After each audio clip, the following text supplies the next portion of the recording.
Você já se perguntou como uma decisão impulsiva pode mudar o rumo da sua vida? Você já se arrependeu de algo que fez no passado e que teve consequências duradouras?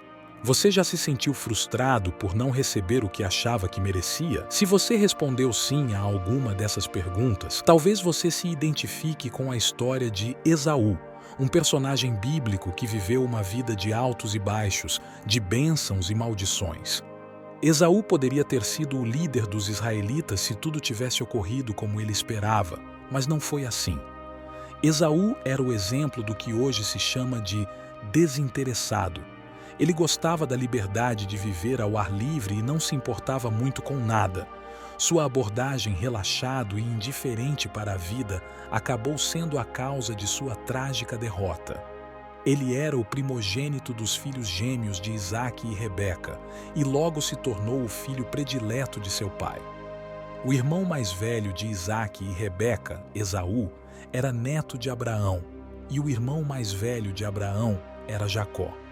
Durante a gestação de Rebeca, ela enfrentou alguns problemas que Deus explicou serem devido ao fato de que dois povos estavam em seu ventre, e um povo seria mais forte que o outro, e o mais velho serviria ao mais novo. O nome dado a Esaú significa peludo. Quando nasceu, Jacó, seu irmão, agarrou-se ao seu calcanhar e recebeu o nome de Jacó, que significa trapaceiro em hebraico, referindo-se a alguém que engana outra pessoa para obter vantagem pessoal. A história do nascimento dos gêmeos serviu como uma profecia para o que estava por vir em suas vidas. Gênesis, capítulo 25, versículos 25 a 28 relatam: O primeiro saiu ruivo e todo coberto de pelos. Por isso lhe chamaram Esaú. Depois saiu seu irmão, agarrado ao calcanhar de Esaú. Por isso lhe chamaram Jacó. Isaque tinha 60 anos de idade quando Rebeca lhe deu à luz. Cresceram os meninos e Esaú foi homem habilidoso na caça, homem do campo, mas Jacó era homem pacato que vivia em tendas. Isaque amava Esaú porque se deliciava com a caça do campo, mas Rebeca amava a Jacó. Gênesis, capítulo 25, versículos 29 a 34 na versão King James relatam: Jacó cozinhava um ensopado quando Esaú voltou do campo muito cansado. Então Esaú disse a Jacó: Rogo-te que me deixes comer desse guisado vermelho, pois estou exausto. Por isso ele recebeu o nome de Edom. Mas Jacó disse: Vende-me hoje o teu direito de primogenitura. Esaú respondeu: Estou prestes a morrer. De que me servirá o direito de primogenitura? Então Jacó exigiu: Jura-me hoje mesmo. E ele jurou, vendendo o seu direito de primogênito a Jacó. E Jacó deu a Esaú pão e um ensopado de lentilhas. Esaú comeu e bebeu, depois se levantou e foi embora.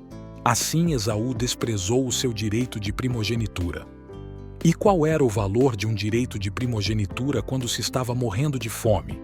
No entanto, as consequências dessa decisão rápida e impulsiva seriam irreversíveis.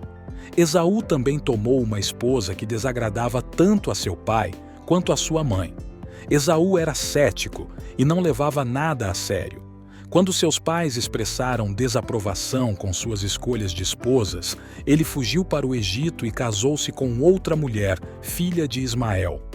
Gênesis capítulo 26, versículo 34 na versão King James diz: Esaú tinha 40 anos quando tomou por mulher a Judite, filha de Beri, Eteu, e a Basemate, filha de Elon, Eteu. Um dia, quando Isaque já estava idoso e quase cego, ele chamou Esaú, seu filho mais velho, e disse: Meu filho. E Esaú respondeu: Aqui estou. Então Isaque disse: Pega as tuas armas, as tuas flechas, vai caçar algum animal selvagem para mim e prepara o meu prato favorito. Traze-o para que eu coma e depois poderei abençoar-te antes de morrer. No entanto, Rebeca ouviu a conversa entre Isaque e Esaú. Quando Esaú saiu para caçar, ela disse a Jacó: Escuta, eu ouvi seu pai dizer a Esaú: Traz-me algo da caça e prepara-me um delicioso prato. Então eu te abençoarei na presença do Senhor antes de morrer. Agora, meu filho, faz exatamente o que eu te disser. Vai até o rebanho e traz-me 2 bons cabritos, pois eu os usarei para preparar o prato favorito do teu pai, e leva a comida até ele para que ele possa comer e abençoá-lo antes de morrer. Mas Jacó respondeu a Rebeca: Meu irmão Esaú é peludo e minha pele é lisa. Se meu pai me tocar, ele perceberá que estou mentindo e então ele me amaldiçoará em vez de me abençoar. Mas Rebeca disse: Então que a maldição caia sobre mim, meu filho. Apenas faça o que eu digo. Vá buscar os cabritos para mim. Então Jacó saiu e pegou os cabritos para sua mãe.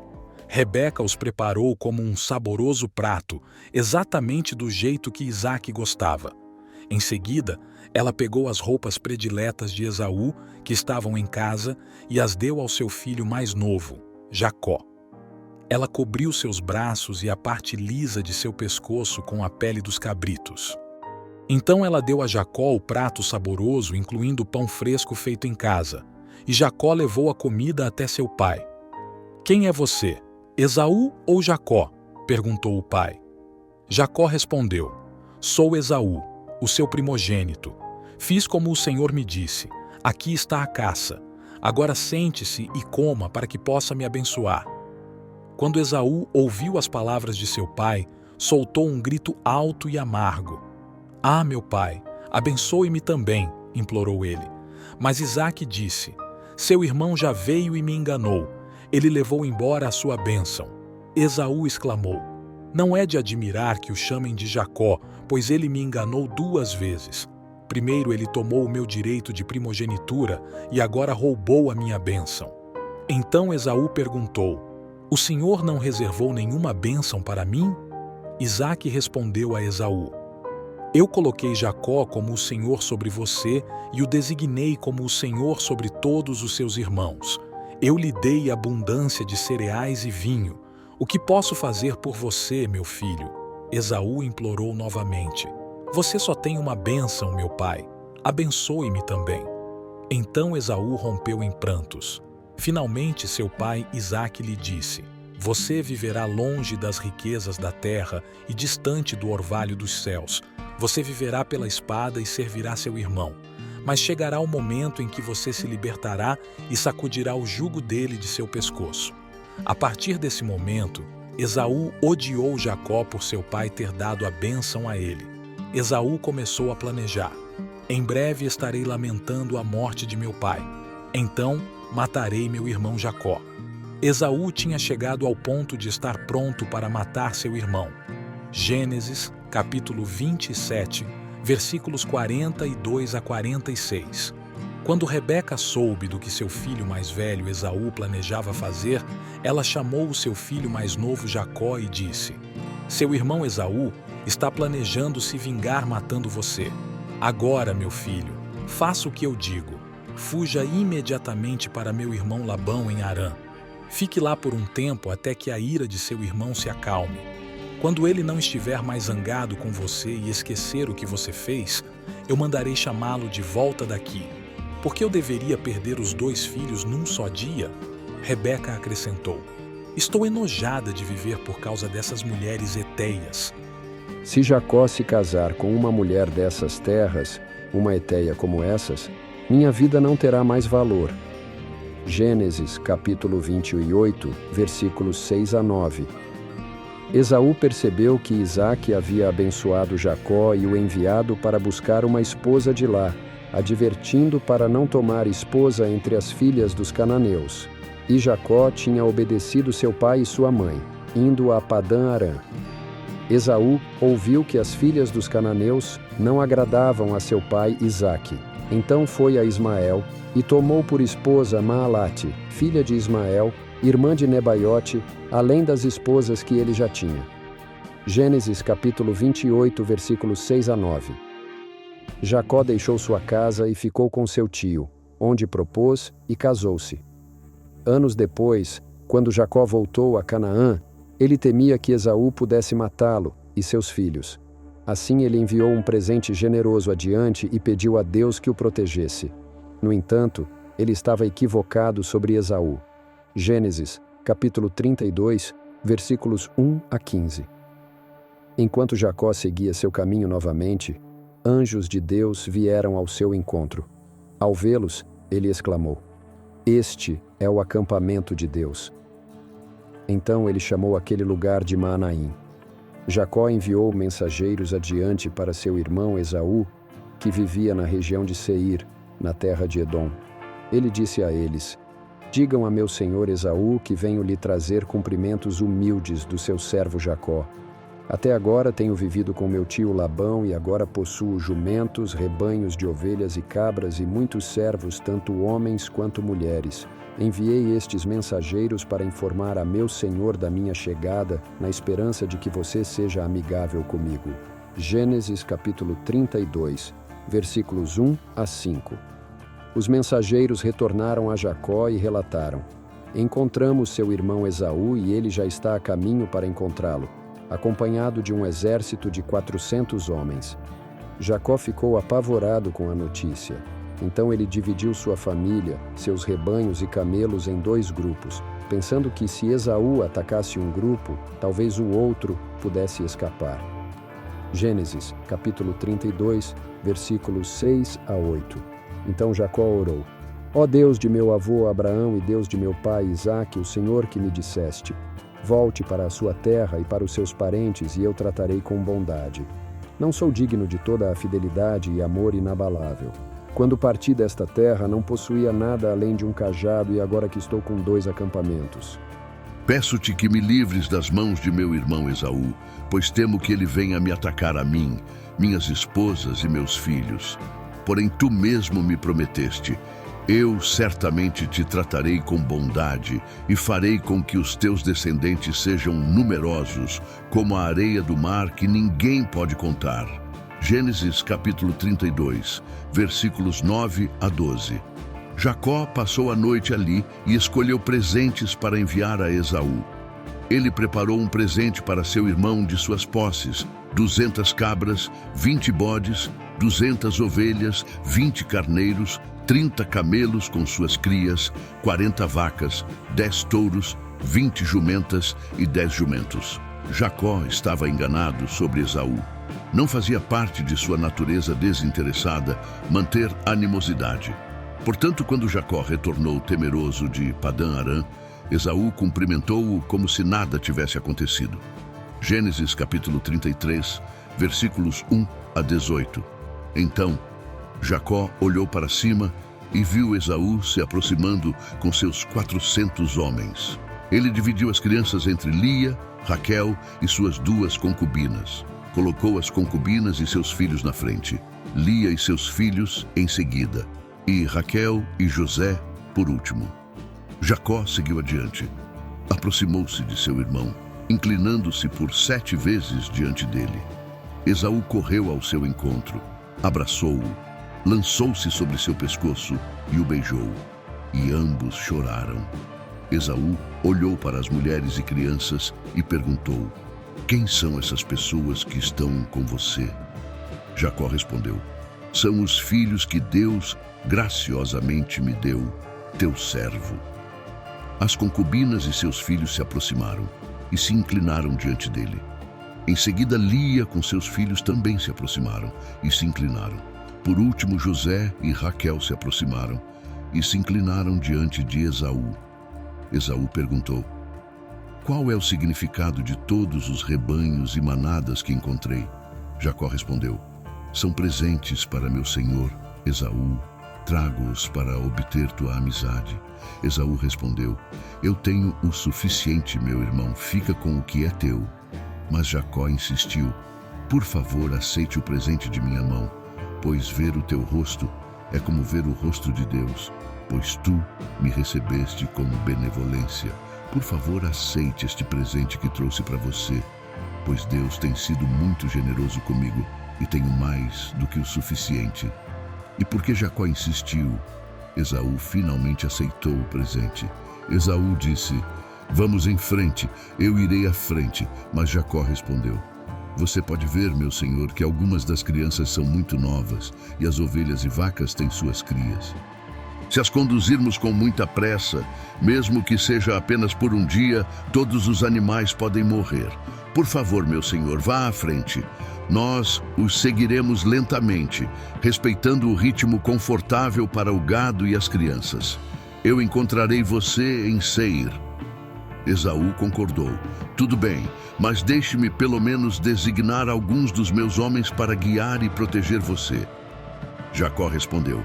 Isso não é necessário. O suficiente é ter sido bem recebido por você, meu senhor. Então, Esaú voltou pelo caminho que veio, em direção a Seir. Naquele mesmo dia, por outro lado, Jacó seguiu viagem até Sucote, onde construiu uma casa para si mesmo. É por isso que o lugar foi chamado de Sucote, que significa abrigo. Mais tarde, tendo viajado desde Padã-Arã, Jacó chegou em segurança à cidade de Siquém, na terra de Canaã, onde montou o acampamento do lado de fora da cidade. Ambos, Jacó e Esaú, prosperaram muito, com filhos, posses e gado, mas viviam em lugares separados, pois Deus os abençoou abundantemente. Infelizmente, os descendentes de Esaú, conhecidos como Edomitas, e os descendentes de Jacó, os israelitas, nunca se deram bem. Os edomitas eram pagãos, enquanto os israelitas seguiam a Deus, o que desencadeou conflitos. Os profetas Jeremias e Obadias disseram que Deus traria desastre sobre Esaú e que ele seria destruído. Os descendentes de Esaú, os edomitas, tornaram-se adversários frequentes e combatentes contra Israel. O conflito entre os dois povos foi marcado por hostilidade influenciada pelas crenças religiosas divergentes. Habitarás nas profundezas, ó habitantes de Dedã, pois eu trarei a calamidade sobre Esaú no tempo em que o castigarei. Amós 1, versículo 11, na versão nova. Versão internacional diz, assim diz o Senhor. Por 3 transgressões de Edom e por 4 não revogarei o castigo, pois perseguiu seu irmão com a espada e rejeitou toda a compaixão. Sua ira foi implacável e ele guardou o seu furor para sempre. Obadias 1, versículo 9 a 14, na versão nova, versão internacional, diz: Serás aterrorizado para que todos os homens de Esaú sejam exterminados pela matança. Por causa da violência contra o teu irmão Jacó, tu serás coberto de vergonha e exterminado para sempre. No dia em que te colocaste contra ele, no dia em que estrangeiros levaram cativos os seus exércitos, e estrangeiros entraram pelas suas portas e lançaram sorte sobre Jerusalém, tu mesmo eras como um deles. Mas tu não deverias ter olhado com prazer para o dia de teu irmão no dia da sua desgraça. Nem deverias ter ficado satisfeito com os filhos de Judá no dia da sua destruição. Não deveria ter alargado a boca no dia da angústia do teu irmão. Não deverias ter entrado pela porta do meu povo no dia da sua calamidade. Tu mesmo não deveria ter olhado com prazer para o seu infortúnio no dia da sua calamidade, nem teres lançado mão dos seus bens no dia da sua calamidade. Não deverias ter ficado nos seus desfiladeiros para matar os que escapavam, nem ter entregado os que restavam no dia da angústia. Obadias 1, versículo 9 a 14. Lições que podemos tirar da vida de Esaú. Esaú estava mais preocupado com coisas terrenas do que com as coisas de Deus. Para ele, era mais importante satisfazer seus desejos físicos do que receber as bênçãos de Deus. O escritor de Hebreus usa Esaú como um exemplo negativo de impiedade. Hebreus 12, versículos 16 a 17, na versão nova. Versão internacional diz: Esaú, que trocou sua primogenitura por uma única refeição. Vocês sabem que depois, quando ele desejava a bênção de seu pai, foi rejeitado. Foi tarde demais para o arrependimento, mesmo que ele implorasse com lágrimas. De acordo com a Bíblia, o que Esaú percebia como uma visão despreocupada é descrito como imoralidade sexual e impiedade. Também é demonstrado nesse trecho que nossas ações têm consequências, e essas consequências podem ser duradouras, mesmo depois de percebermos o erro de nossos caminhos. Por ser Jacó o irmão mais novo, apesar de Esaú ser o irmão mais velho, há um significado teológico nessa disposição. A mãe de Esaú foi informada antes de dar à luz os gêmeos que o mais velho serviria ao mais novo, e isso foi algo com o qual ela teve que lidar. Gênesis 25, versículo 23. O resultado disso foi que antes de qualquer um dos gêmeos fazer algo bom ou mal, a escolha de Deus, sua eleição, já começaram a surtir efeito. Paulo USA essa história para mostrar que somos salvos não por obras, mas por aquele que chama. A soberania e a eleição de Deus não podem ser frustradas, como está escrito: amei a Jacó, mas rejeitei Esaú. Romanos capítulo 9, versículo 13. A história de Esaú nos ensina a não subestimar as consequências de nossas escolhas e a importância de valorizar aquilo que realmente importa, em vez de ceder aos desejos passageiros e egoístas. Além disso, ela nos lembra da soberania de Deus em nossas vidas e que somos chamados por Ele não por nossos méritos, mas por sua graça e vontade. Que possamos buscar viver de forma sábia e alinhada aos propósitos de Deus em nossas vidas. Continue curtindo e compartilhando nossos vídeos. Inscreva-se no nosso canal. Amém.